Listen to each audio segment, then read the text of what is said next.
Good morning dear student, सभी प्यारे बच्चों को मेरा नमो नमः। टुडे डिस्कस संस्कृत व्याकरण परिशिष्टम शब्द रूपाणी कक्षा अष्टम सर्वशब्द पुरलिंग की सर्वशब्द पुरलिंग होती क्या है, सर्वशब्द नपुंसकलिंग होती क्या है और सर्वशब्द स्त्रीलिंग क्या होती है, इनके बारे में हम आज अध्ययन करेंगे। कुछ पिछले क्लासेस में आप लोगों को अस्मत् शब्द के बारे में बताया, युष्मत् शब्द के बारे में बताया, तत् शब्द के बारे में क्या किया, जानकारी दिया था, अध्ययन करवाया था। तो देखिएगा कुछ शब्द दिए हुए हैं, आप देख सकते हैं।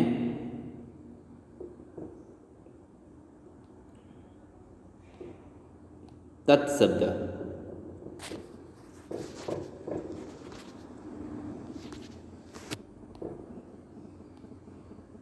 ये देखिए यहाँ पर कुछ युष्मत् शब्द के बारे में बताया गया है।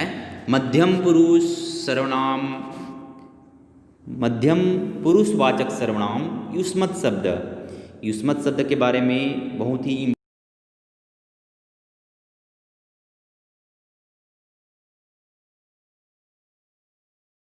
पूछे जाते हैं। तो विभक्ति जो होती है, एक वचन क्या होती हैं, द्विवचन क्या होते हैं और बहुवचनम क्या होती हैं। प्रथमा विभक्ति, द्वितीय विभक्ति, तृतीया विभक्ति, चतुर्थी विभक्ति, पंचमी विभक्ति, षष्ठी विभक्ति और सप्तमी विभक्ति। संबोधन जो विभक्ति होती है वह सर्वनाम का प्रयोग में नहीं होते हैं, इसको याद रखिएगा। जहाँ पर मैं सर्वनाम शब्द में संबोधन का प्रयोग कहीं पर भी नहीं किया गया है, कहीं पर भी नहीं किया गया है, तो संबोधन जो होती हैं वह दीर्घ काल के लिए होती हैं, क्योंकि दीर्घ काल का सर्वनाम में प्रयोग नहीं होता, तो यहाँ पर संबोधन का प्रयोग नहीं होगा। वचन के बारे में बताया कि एक वचन क्या होती हैं, द्विवचन क्या होती हैं और बहुवचन क्या होती हैं, तो अच्छे से स्टडी कीजिएगा। पेज नंबर अब देखिए 89, जो कि युष्मत् शब्द के बाद अस्मत् शब्द के बारे में मैं आपसे चर्चा किया था कि युष्मत् शब्द जो क्या होती हैं और अस्मत् शब्द क्या होती हैं। अस्मत् शब्द जो हैं यहाँ पर उत्तम पुरुष की बात की गई है, पुरुषवाचक सर्वनाम। यहाँ पर भी प्रथमा विभक्ति जो दिए हुए हैं, द्वितीय विभक्ति जो दिए हुए हैं, अस्मद अहम का प्रयोग हुआ है, देखिए एक वचन में, क्योंकि यहाँ पर सर्वनाम शब्द का प्रयोग हो रहा है। सर्वनाम संज्ञा के बदले में प्रयोग होने वाले क्या शब्द कहलाते हैं, सर्वनाम शब्द कहलाते हैं, प्रोनाउंस कहलाते हैं। तत्शब्द पुरलिंग के बारे में मैं चर्चा किया था, तत् शब्द होती क्या है, नपुंसकलिंग होती क्या है, वह में तत् वह, और स्त्रीलिंग क्या होती हैं, पिछले वीडियो में पिछली क्लासेस में आप लोगों को बता चुका हूँ। तो आज बात करेंगे हम सर्व शब्द होती क्या है। पेज नंबर 90 देखिएगा, 90 जो शब्द 90 है पेज नंबर, सर्व शब्द।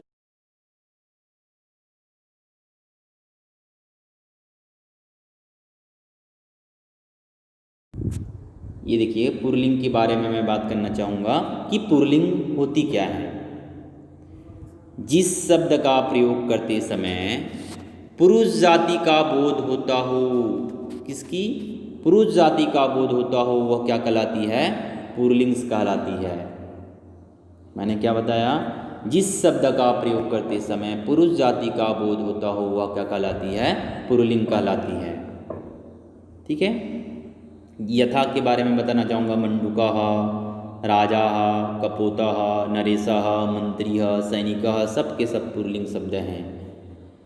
एक वचन क्या होती हैं, जिस शब्द का प्रयोग करते समय एक ही वस्तु का बोध होता हुआ एक वचन कहलाते हैं। जिस शब्द का प्रयोग करते समय द्विवचन का प्रयोग होता हुआ द्विवचन कहलाते हैं। और जिस शब्द का प्रयोग करते समय बहुवचन का प्रयोग, दो से अधिक वस्तु का बोध होता हुआ क्या कहलाती हैं, बहुवचन कहलाती हैं।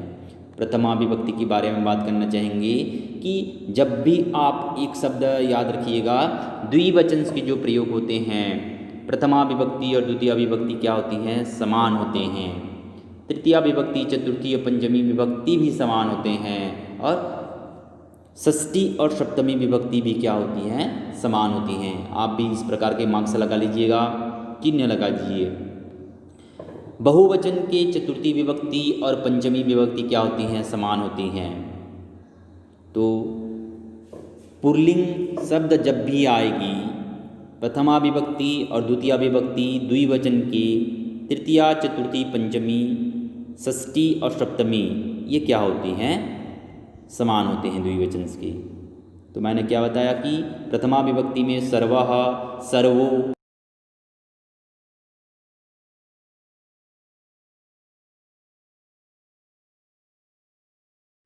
बहुत सारे सर्वे की बात की गई है। जैसे हम भी सर्वे के लिए जाते हैं तो बहुत सारे मिल कर जाते हैं, लोग मिल कर जाते हैं, 2 3 4 5 टीचर्स मिल कर जाते हैं सर्वे करने के लिए। उसी प्रकार बहुवचन का, इसलिए यहाँ पर बहुवचन का प्रयोग हुआ है।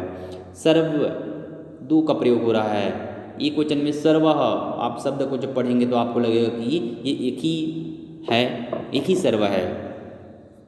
द्विवचन विभक्ति देखिए, सर्वम, सर्वो, सर्वणान, सर्वान, सर्वीण, सर्वभ्याम, सर्वेह, सर्विस में सर्वेभ्याम, सर्वेभ्यः, सर्वेस्मात्, सर्वेभ्याम, सर्वेभ्यः, सर्वस्य, सर्वयोः, सर्वेषां, सर्वेस्मिन्, सर्वयोः और सर्वेषु। तो इस प्रकार पुल्लिंग्स की बात की गई है कि सर्व शब्द जो होते हैं पुल्लिंग्स में कि कैसे चलाकर बताया गया है। जब भी आप याद करेंगे, स्टडी करेंगे,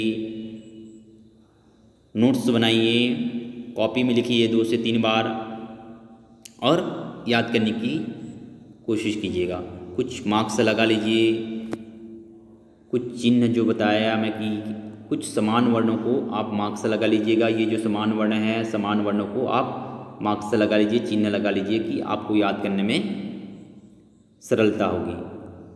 नीचे देखिएगा, सर्व शब्द है नपुंसक लिंग। जो सर्व शब्द है नपुंसक लिंग विभक्ति के अनुसार कैसे चलाया गया है, वचन के अनुसार कैसे चलाए गए हैं। प्रथमा विभक्ति की बात करते हैं और नपुंसक लिंग क्या होती है, मैं इसके बारे में थोड़ा बताना चाहूँगा कि नपुंसक लिंग क्या होती है। जिस शब्द का प्रयोग करते समय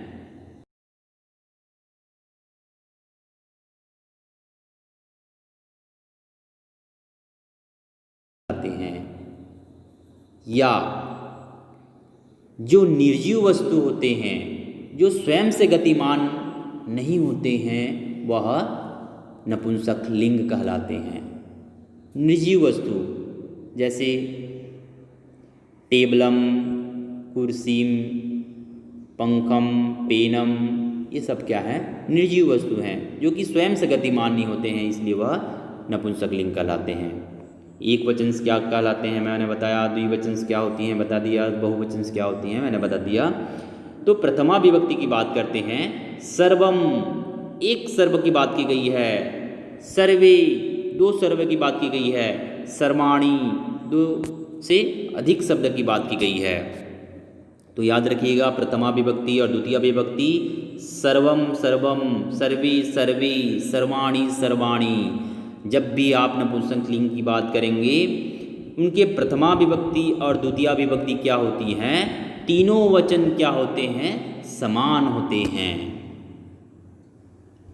तृतीया विभक्ति सर्वेण, सर्वेभ्याम, सर्वेह, सर्वेस्मै, सर्वाभ्याम, सर्वेभ्यः।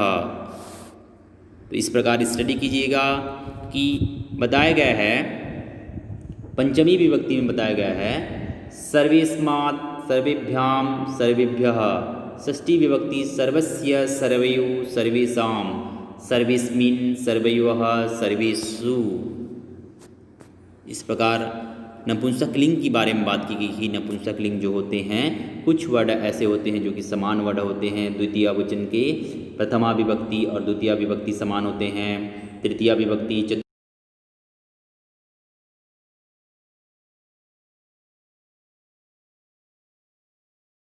वचन के क्या होते हैं, चतुर्थी और पंचमी विभक्ति भी समान होते हैं।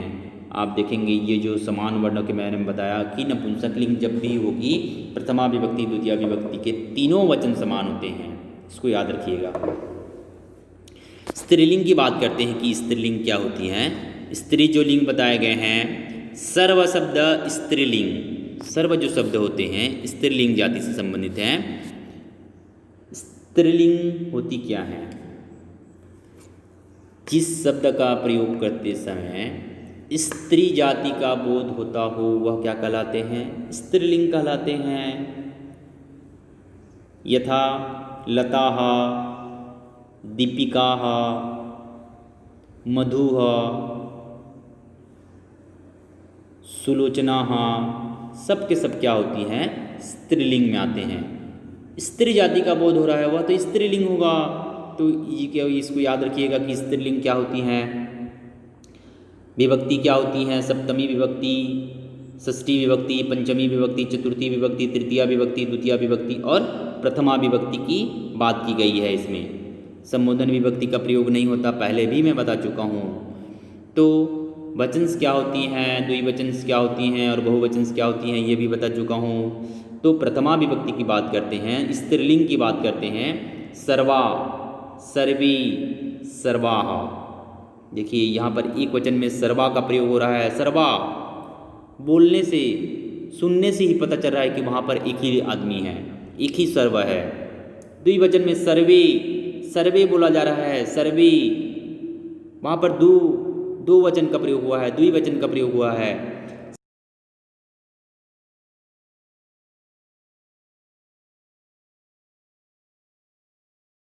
यहाँ पर बहुवचन का प्रयोग हुआ है।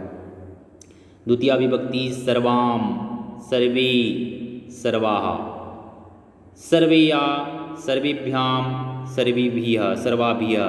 तो इस प्रकार आप देखेंगे कुछ समान वर्ड के बारे में बता रहा हूँ कि तृतीया विभक्ति, चतुर्थी विभक्ति और प्रथमा और द्वितीया, उसी प्रकार षष्ठी और सप्तमी, स्त्रीलिंग, नपुंसकलिंग और पुल्लिंग के द्वितीय वचनम के सभी विभक्ति क्या होती हैं?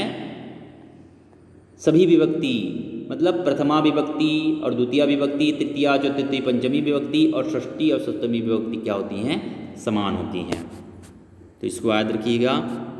उसी प्रकार बताया गया है कि बहुवचन में पंचमी विभक्ति सर्वेस्याः, सर्वेभ्याम, सर्वेभ्यः, षष्ठी विभक्ति सर्वेस्याः, सर्वेयोः, सर्वासाम, सप्तमी विभक्ति सर्वेस्याम, सर्वयोः, सर्वासु। यहाँ पर सु शब्द का प्रयोग हुआ है। सु शब्द का प्रयोग इसलिए हुआ है जब भी आप सप्तमी विभक्ति और षष्ठी विभक्ति की बात करेंगे। सप्तमी विभक्ति में तो हमेशा आप देखेंगे बहुवचन में सर्वेषु, सु शब्द का ही प्रयोग होगा और द्विवचन में षष्ठी और सप्तमी में यो शब्द का प्रयोग होता है। और तृतीया विभक्ति, चतुर्थी विभक्ति और पंचमी विभक्ति में क्या का प्रयोग होता है? याम का प्रयोग होता है। तो इनको भी आप याद रखिए, अच्छे से स्टडी कीजिए। अब देखिएगा पेज नंबर 91 में जाइएगा। पेज नंबर में 91 में कुछ दिए हुए हैं, बहुत ही इम्पोर्टेंस लकार है। लकार के बारे में बात की गई है। धातु रूपाणी पद स्मय पदानी, बहुत ही इम्पोर्टेंस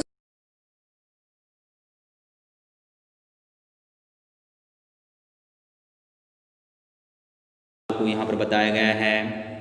हिंदी में 3 काल की बात करते हैं, इंग्लिश में 3 काल की बात करते हैं, present tense, past tense, future tense. Hindi में वर्तमान काल, भूतकाल, भविष्य काल। उसी प्रकार संस्कृत में बताया गया है लट लकार वर्तमान काल, लंग लकार भूतकाल और लिट लकार भविष्य काल। और 2 लकार बताए गए हैं। विधि लिंग लकार चाहिए अर्थ में प्रयोग होता है और लोट लकार आज्ञार्थक शब्द में प्रयोग होता है। तो लकार की बात करेंगे। आप 7 अक्टूबर का वीडियो आप लोग देखिएगा, वहाँ पर मैं लकार के बारे में, धातु रूपाणी के बारे में कुछ बहुत अच्छे से ट्रिक जो हैं उनकी व्याकरण के लकार के बारे से, जो सरलतम प्रथम पुरुष क्या होती हैं, मध्यम पुरुष क्या होती हैं, उत्तम पुरुष क्या होती हैं, इसके बारे में अच्छे से स्टडी करवाया हूँ, अध्ययन करवाया हूँ। तो यहाँ पर बात करते हैं धातु रूपाणी परिस्मय पदानी, शक शब्द को लिया गया है। लट लकार वर्तमान काल, वर्तमान काल प्रेजेंट टेंस जो कि करंट की अवस्था होती है, वर्तमान की अवस्था होती है। प्रथमा पुरुष, द्वितीय पुरुष और उत्तम पुरुष, मतलब मध्यम पुरुष को बोला गया है। प्रथम पुरुष अन्य पुरुष को बोला जाता है। उत्तम पुरुष, पुरुष जो होते हैं 3 प्रकार के बताए गए हैं। उसी प्रकार वचन जो होते हैं वो भी 3 प्रकार के बताए गए हैं। तो प्रथम पुरुष, जब भी प्रथम पुरुष की बात आएगी, प्रथम पुरुष की बात आएगी, सक सब जो शब्द हैं, सक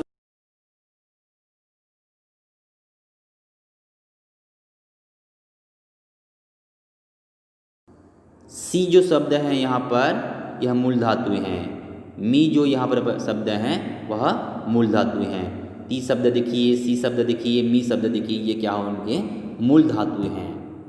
उसी प्रकार तह, थह, वह, अंति, थ, मह, ये क्या होते हैं, मूल धातु का प्रयोग हुए हैं यहाँ पर।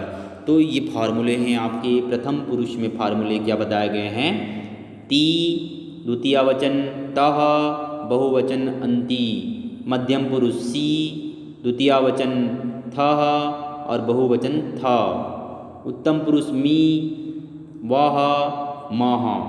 तो इस प्रकार आप फॉर्मूलेस को याद रखिएगा कि कहाँ एक वचन में ती का प्रयोग हो रहा है, द्विवचन में तह का प्रयोग हो रहा है और बहुवचन में अंति का प्रयोग हो रहा है। तो शब्द बनाते समय, वाक्य बनाते समय ये बहुत इम्पोर्टेंस है। तो अच्छे से इसको स्टडी कीजिएगा। जब भी आप वीडियोस को देखेंगे, बुक्स को ओपन कीजिए, बुक्स के माध्यम से आप लोग स्टडी कीजिएगा।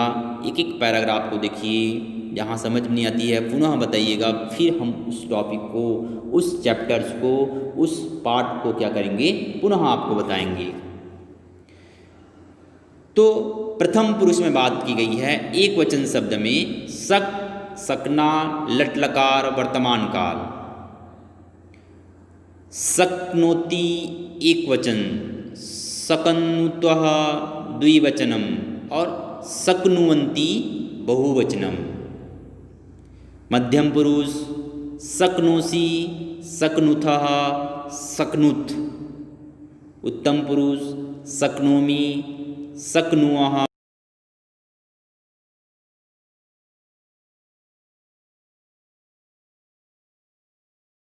को बारे में भी बताना चाहूँगा। मूल धातु ती, एक वचनम प्रथम पुरुष, द्विवचनम प्रथम पुरुष तः, बहुवचनम प्रथम पुरुष अंति। मध्यम पुरुष सी, एक वचन, द्वितीय पुरुष, द्वितीय वचनम मध्यम पुरुष था और था। मी, वह, मह, ये क्या है, उनके धातु हैं, मूल धातु हैं, सक। ठीक है। उसके बाद लोट लकार के बारे में बात करेंगे कि आज्ञार्थक काल होती क्या हैं। आज्ञार्थक काल के बारे में कुछ चर्चा करेंगे। नेक्स्ट क्लासेस में हम बात करेंगे कि लोट लकार क्या होती हैं, लंग लकार भूतकाल क्या होती हैं, विधि लिंग लक लकार चाहिए का अर्थ क्या होती हैं, लिट लकार भविष्य काल होते हैं, भू होना, लट लकार वर्तमान काल क्या होती हैं। अच्छे से आप लोग भी स्टडी करके आइएगा और उसको देखिएगा कि होते क्या हैं। लकार जो होते हैं आपको वाक्य बनाने में बहुत काम आएंगे, क्योंकि जब तक आप टेंस को नहीं समझ पाएंगे, उनके काल को नहीं समझ पाएंगे, तो वाक्य बनाने में आपको क्या होगी, दिक्कत आएगी। तो आप लोग अच्छे से पढ़िएगा। 7 अक्टूबर की वीडियो को अच्छे से देखिए। 7 जो डेट का मैं वीडियो भेजा हूँ वो अच्छे से, उसमें कुछ शब्द बताए गए हैं, अच्छे से कुछ लिंक को बताए गए हैं। तो इस प्रकार आपको धातु रूपाणी पढ़ने में आपकी सहायता होगी। कि वर्तमान काल एक टॉपिक को लेकर मैं उस पर चर्चा किया हूँ, तो बात करेंगे हम नेक्स्ट क्लासेस में धातु रूपाणी परिस्मय पदानी, लंग लकार, लिट लकार, लोट लकार